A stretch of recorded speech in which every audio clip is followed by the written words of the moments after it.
Olá pessoal, para aqueles que não me conhecem, eu sou Marcos Queiroz e estou aqui mais uma vez para uma resenha de trecho de livro. E o livro que a gente escolheu hoje para falar para vocês é Experiências Psíquicas Além da Cortina de Ferro, um livro fantástico que eu ainda pretendo fazer resenhas de outros capítulos, né? Porque o livro tem várias passagens interessantes, me ajudou muito a compreender muito essa questão da relação da ciência com os assuntos transcendentes, né, espirituais. E o capítulo que nós vamos abordar hoje deste livro é Astrologia ou Biologia Cósmica, que é um capítulo que mostra como os experimentadores da Rússia, da época, do período da Guerra Fria, eles fizeram pesquisas, estavam fazendo muitas pesquisas por conta da guerra, para tentar utilizar alguns destas descobertas em favor deles, né? E acabaram chegando a conclusões incríveis de assuntos que muitas vezes nem eram pesquisados pelos cientistas materialistas, mas passaram a estudar assuntos que tocavam nas questões espirituais, e por conta disso eles acabavam até dando nomes diferentes para não se renderem a uma visão mais espiritualista, mas isso com o tempo foi mudando e de certa maneira acabaram se rendendo e acabaram percebendo como estas descobertas passariam a ser posteriormente mais acréscimos, né, acúmulos de confirmações de assuntos da área espiritual e que nós podemos fazer proveito hoje. Então tudo isso nós vamos ver logo depois da nossa tradicional vinheta.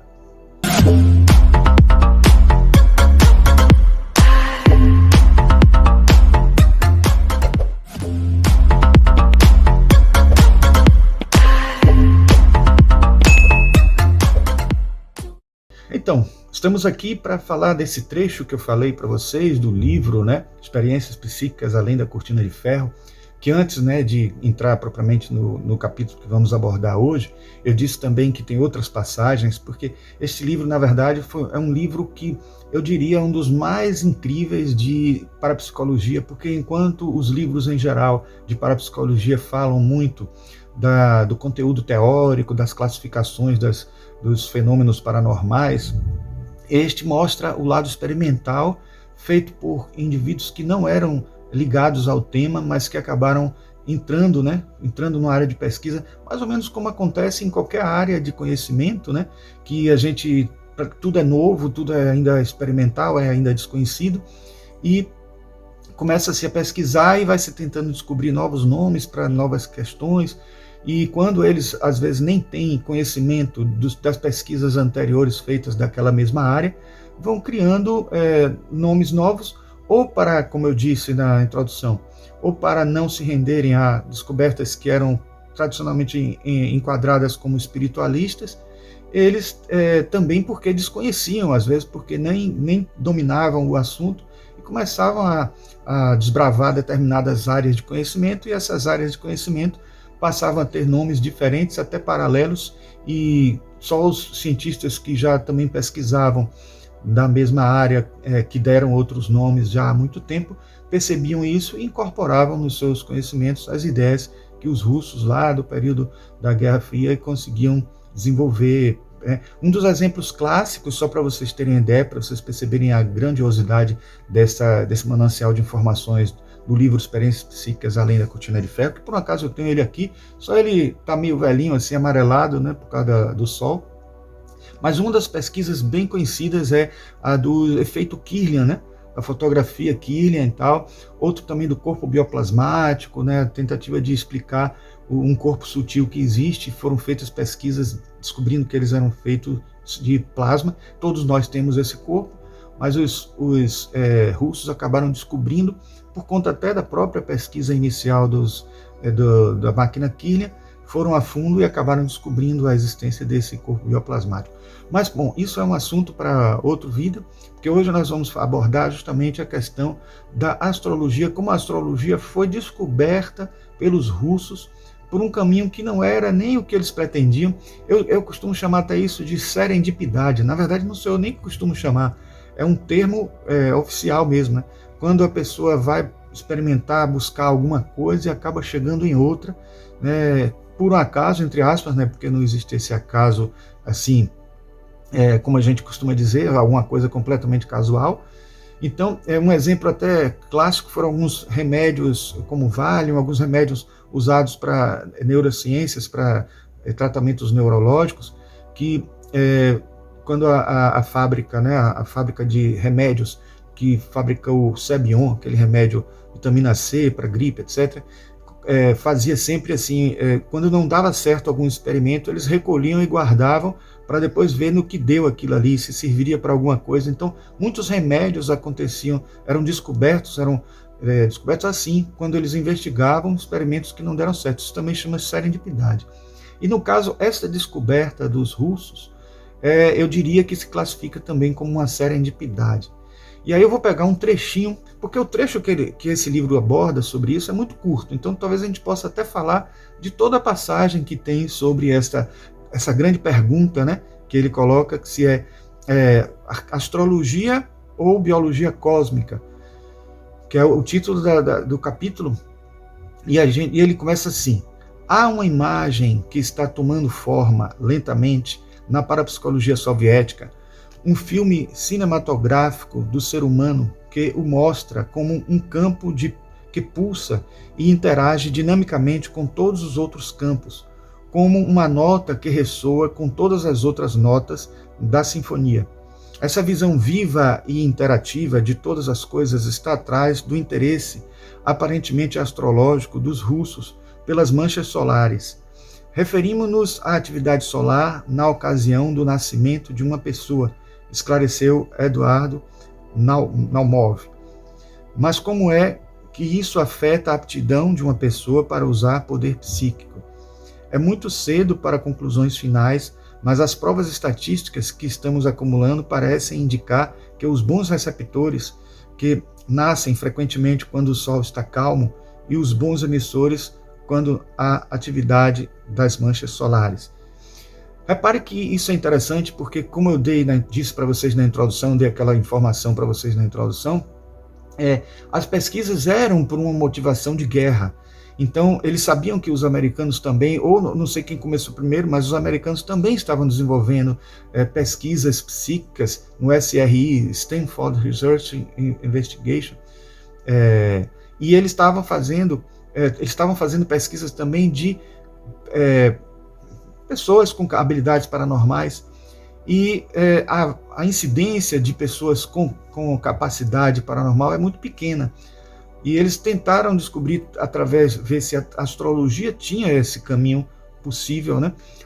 Antes eles nem pensavam na questão da astrologia, mas eles pensaram nesta questão que nós falamos há pouco, da incidência, né, das atividades solares, né, e da calma, né, da inatividade solar, como uma frequência que eles começaram a ver que acontecia dos subjects, né, dos pesquisados que eles estavam fazendo, pessoas que já tinham habilidade e que eles comparavam com essas situações quando nasceram no período de atividade solar, maior ou menor, e aí eles viram essa coincidência e começaram a pesquisar, né, e isso, aliado ao estudo do corpo bioplasmático e do efeito Kirlian, tinha muito a ver porque as atividades solares, as manchas solares, ventos solares e todas essas atividades que acontecem num período de atividade do Sol, elas têm correspondência muito forte com a aura humana e a atividade também dessa aura humana que permite até ela, digamos assim, se expandir, ela interagir, ela emitir ondas e essas ondas chegarem a alguém, ela receber ondas. Então a receptividade, a atividade, tudo isso, né, que acontece nas manchas solares e nas atividades solares, também se repete na aura. Então é muito interessante essa forma como se chegou a esse tipo de pesquisa. E continuando, eles dizem, outros cientistas comunistas descobriram que a ESP, Extrasensorial Perception, né, percepção extrasensorial, flui mais facilmente nos períodos de lua cheia. Os jornais comunistas não trazem horóscopos diários, nem existem revistas populares sobre o assunto, mas os cientistas em vários campos estão começando a estudar a antiga ciência. Repare a ressalva aí, bem grande, bem importante, de que essas pesquisas nem tinham credibilidade entre os russos, por isso estava acontecendo aí um desbravamento mesmo, um momento em que novidades estavam sendo trabalhadas por eles. É claro, é certo que alguns individualmente deveriam ter suas crenças e talvez isso pudesse ter influenciado muito digamos assim, a rapidez com que eles conseguiram conectar as coisas, porque alguns já conectavam em suas crenças, né? Mas não eram todos. Então, de qualquer forma, isso foi algo que despertou muito a eles esse interesse, né? E com um espírito, com certeza, provavelmente um espírito não tão refratário a essas questões, eles deram início às pesquisas. Adiante tem o físico Dr. Konstantin Korbyizev, não sei como é que pronuncia, da Universidade de Moscou, fez conferências e escreveu sobre esse movimento para a astrologia e disse-nos a influência de vastas radiações periódicas de energia solar sobre a Terra é um fato científico, estabelecido com exatidão. Pelos relatos publicados na revista Vida do Partido, vê-se que o pioneiro soviético em biologia cósmica, Dr. A.L. Chizhevsky, professor honorário de muitas universidades asiáticas e europeias, mencionou correlações entre ciclos de atividade das manchas solares e epidemias na Terra, incluindo invasões de gafanhotos e ratos, a astrologia mundial em geral, né? E o que é talvez mais significativo, existe uma correlação entre esses ciclos de atividade das manchas solares e grandes migrações de pessoas, cruzadas, guerras e revoluções. Ou seja, este cientista que estava se denominando biólogo cósmico, que era, como eu disse, um nome que deram para poder não aceitar, não assumir a astrologia, eles estavam descobrindo que é a astrologia mundial, através de uma das possíveis correlações que ela tem ligada às manchas solares, né? Nos anos de grande atividade solar, irrompem tempestades magnéticas e é por isso que as eletrocomunicações às vezes se interrompem completamente e aumentam o número de suicídios, psicoses, desastres de automóveis e mortes de pessoas com sérios distúrbios cardíacos. Nos anos de atividade mínima do Sol, correspondem à epidemia de outras doenças, como a difteria, terremotos. A descoberta das leis que regem tais processos nos permitiria preparar-nos de antemão para eles e tomar as providências necessárias. Sabe-se, inclusive, que as manchas solares interferem até nos lançamentos dos foguetes, que é outra área que também os russos estavam desenvolvendo em paralelo com o americano. Uma outra guerra fria estava acontecendo paralelamente, que era da conquista do espaço. Então, sabiam que uma atividade solar maior ou menor interferia nesse momento da passagem de um foguete através da atmosfera, tornando mais densa ou menos densa a atmosfera, ajudando no processo de escape deste bólido, dessa nave da Terra. Então, isso é muito importante também para eles, era muito importante, isso influenciou muito também eles buscarem essas pesquisas, né? O apoio às observações soviéticas provém de muitos cientistas do Ocidente, como o professor Cécio Mabe, bacharel em ciências, membro da Real Sociedade Astronômica, etc., que descobriu que o ciclo de 11 anos e meio das manchas solares tem nítido efeito sobre a meteorologia, o crescimento das plantas e até sobre a produtividade industrial humana. O pesquisador francês Dr. Michel Gauguelin também alude a descobrimentos semelhantes em seu livro Os Relógios Cósmicos. Vamos abordar daqui a pouco também essa questão do ciclo dos 11 anos, 11 anos e meio, etc. Mas vamos fechar primeiro a passagem que nós estamos extraindo do livro Experiências Psíquicas Além da Cortina de Ferro, e logo em seguida nós falamos como esses 11 anos, o ciclo desses 11 anos, também está citado até no Doutrina Secreta de Helena Blavatsky. De que maneira nos interessam essas emanações? O Dr. Leonardo Ravitz afirmou que as fases da Lua, a posição do Sol, os raios cósmicos e os raios gama, a irradiação das manchas solares e outras perturbações do campo magnético da Terra exercem um impacto sobre os campos de força que nos envolvem os corpos. O seu descobrimento da natureza cíclica das mesmas influências intensificou o estudo incipiente dos biorritmos no Ocidente.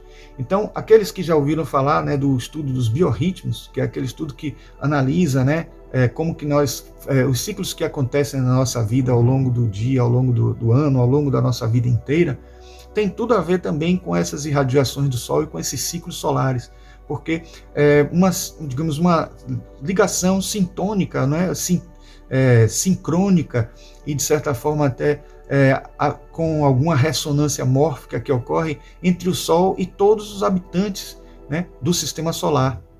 Então essa conexão é interessante porque se a gente às vezes não consegue perceber esses ritmos acontecendo no cotidiano ou por algum tipo de efeméride que nos ajude a perceber isso no nosso próprio organismo, no nosso próprio acontecimento real aqui na Terra, ou real não, mas próximo a gente aqui na Terra, a gente acaba buscando linguagens cósmicas mais ampliadas que nos ajudam a enxergar melhor esses ciclos, né?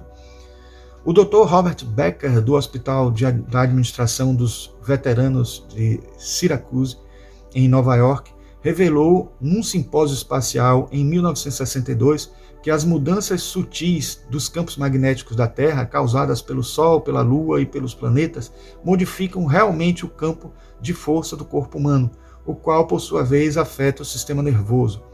Terão também essas influências do espaço exterior alguma relação com a psicocinesia, né, o psicapa, e a ESP, Extrasensorial Perception, né, percepção extrasensorial. A ocasião mais favorável à ocorrência dos fenômenos psicocinesia é quando a atividade das manchas solares provoca perturbações magnéticas na Terra, declarou na conferência do Dr. Sergeyev. Os russos estão investigando a relação entre os campos magnéticos e a ESP, né, e fazem observações sistemáticas sobre o tempo magnético e as condições cósmicas através do observatório de Pulkovo, antes de explorar os canais telepáticos. Como as temperaturas, os campos magnéticos variam todos os dias, à semelhança do que acontece com o tempo a rigor das tempestades magnéticas, também é variável. As experiências soviéticas com o Psi são feitas, às vezes, no meio da noite, para aproveitar as melhores condições. Uma das razões porque a possibilidade de repetição tem sido, há muito tempo, o bicho-papão dos testes de ESP levados a cabo no Ocidente é talvez porque não se costuma tomar em consideração nenhuma dessas variáveis condições. Então, na tentativa de pôr em ação a ESP, os soviéticos pensam em ângulos de que a maioria dos pesquisadores jamais cogitou, principalmente porque alguns fatores só foram descobertos no início das explorações espaciais e no Ano Geofísico Internacional em 1958. Então, gente, isso se assemelha um pouco ao que acontece também com a alquimia, né?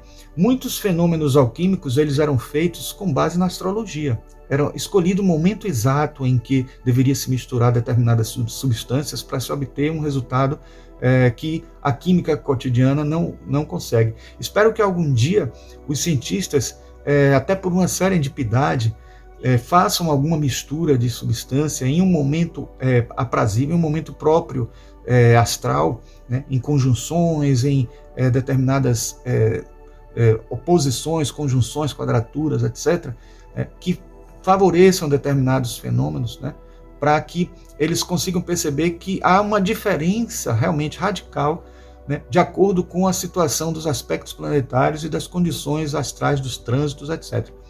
Da mesma maneira, aqui os fenômenos psíquicos, alguns deles se intensificam em determinados momentos e diminuem em outros, né?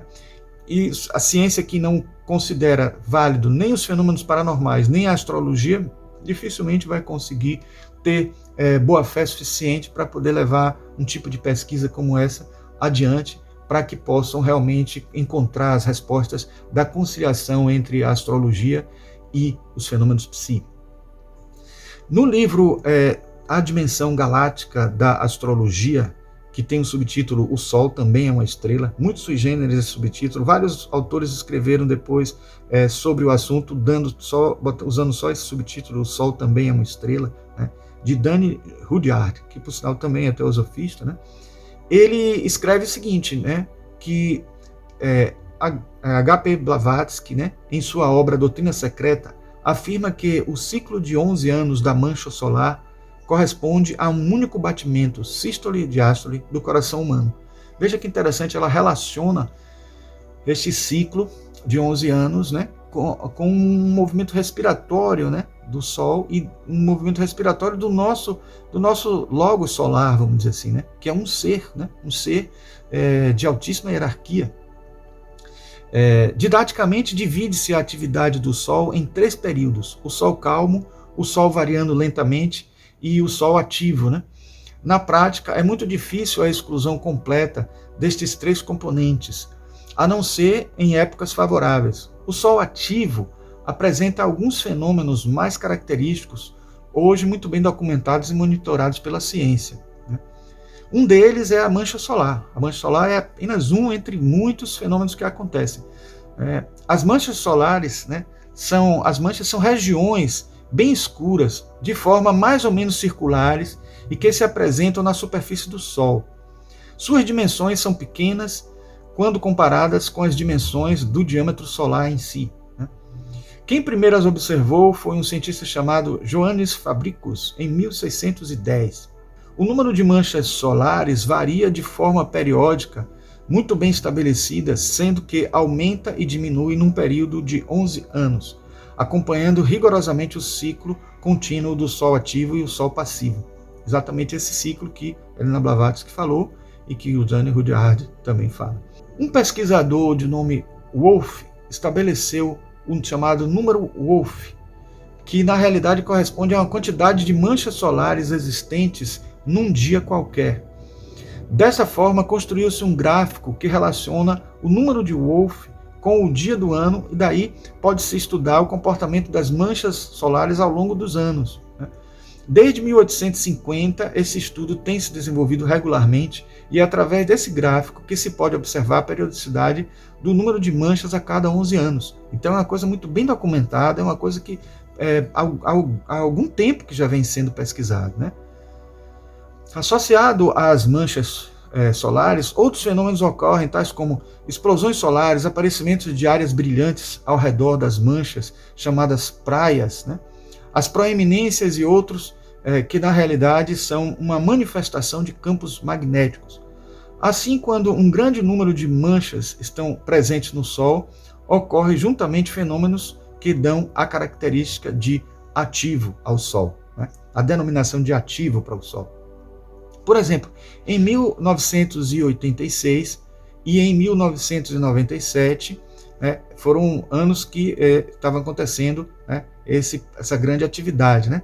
Então a gente vê que somando 11 a 1896, a gente vai ter justamente 1997, que é o período de 11 anos entre um período ativo e outro, né? Entre um ciclo ativo e outro, né?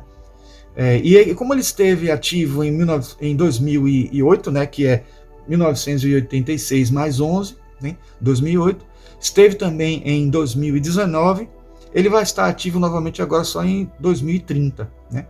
Esteve em 2019. Né?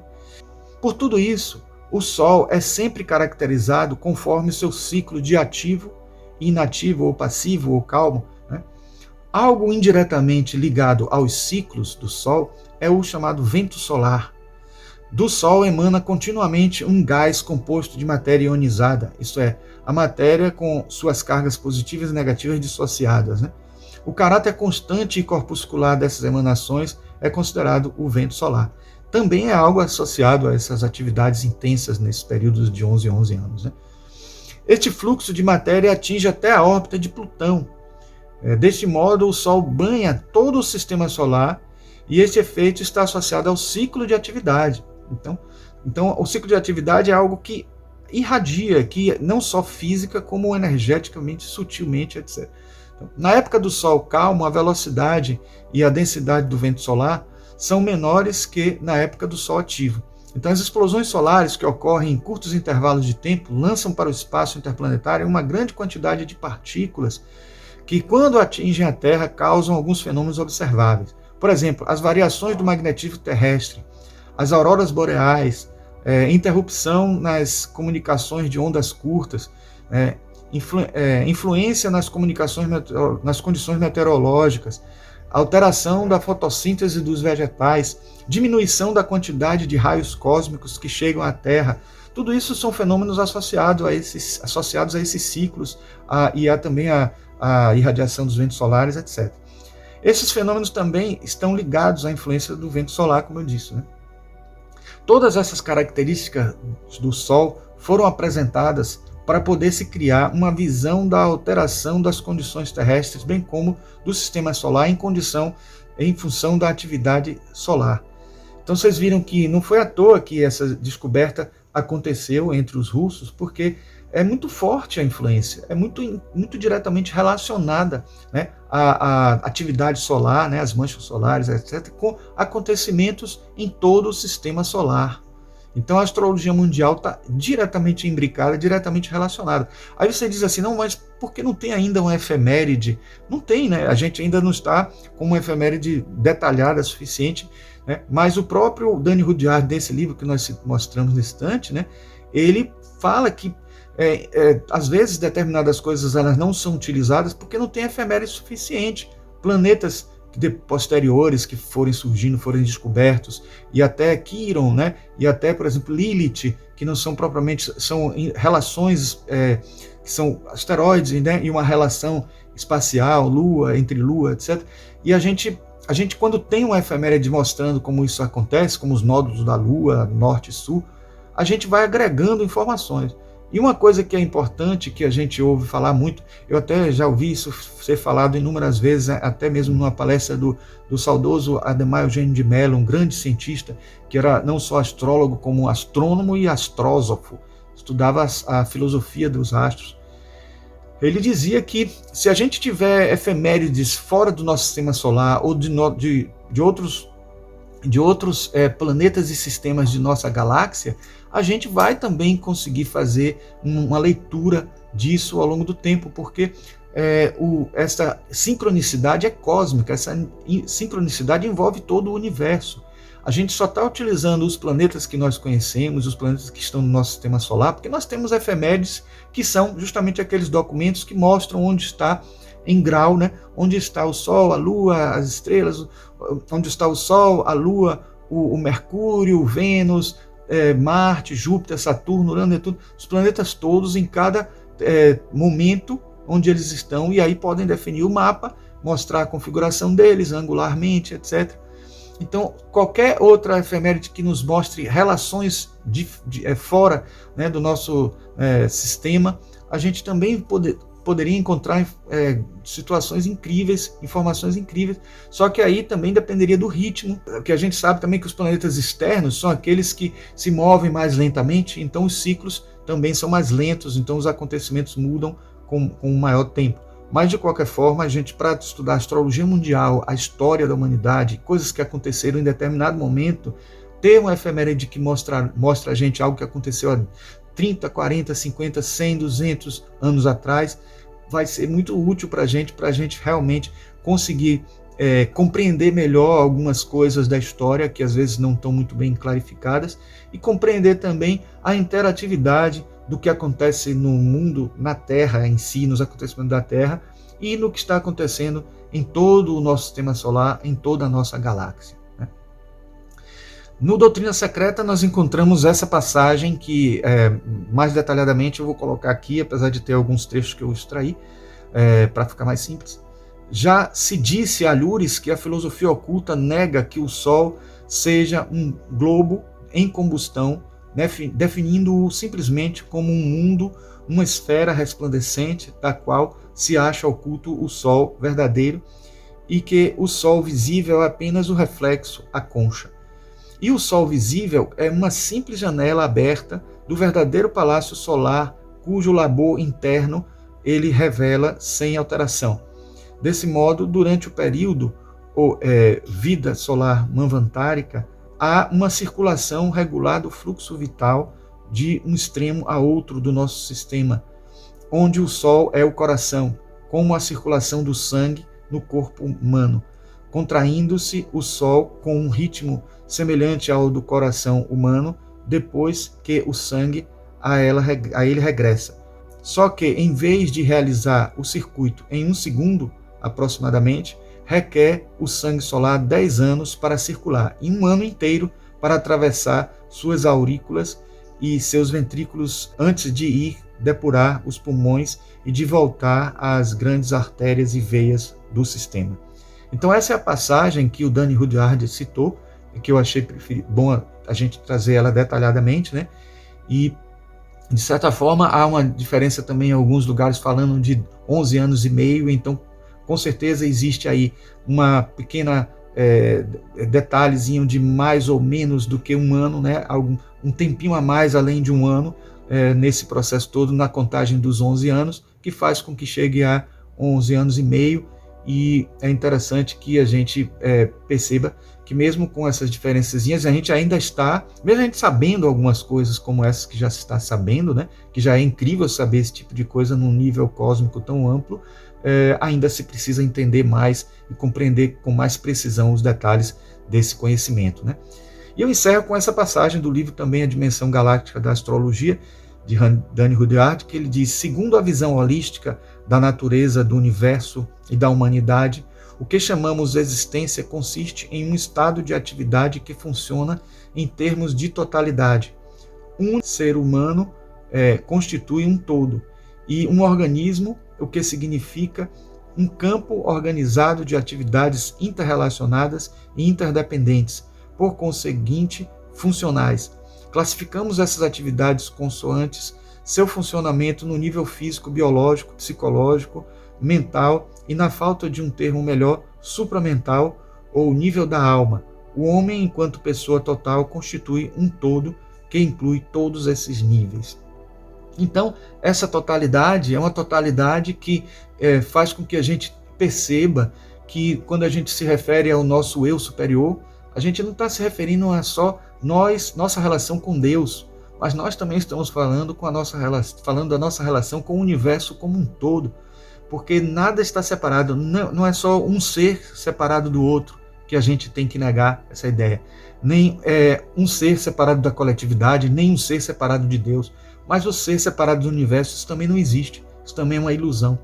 E a gente compreende isso muito bem quando a gente percebe essas sincronicidades, essas interrelações, essas analogias, né, da respiração do Sol, da respiração humana, das conexões dos ciclos humanos, das conexões dos ciclos de acontecimentos mundiais na astrologia mundial e nos acontecimentos dos ciclos, que a gente começa a perceber correlações em níveis além daqueles que a gente já estabelecia numa astrologia convencional, né, e nos entendimentos diversos dos oráculos, etc, etc.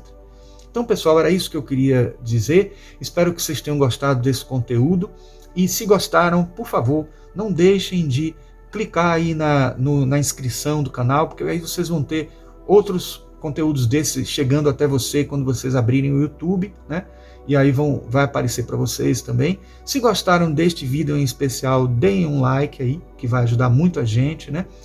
E também comentem também alguma coisa, se acharem pertinente, e quando quiserem também tirar alguma dúvida, ou se quiserem também sugerir outros temas para a gente abordar aqui no canal, ok?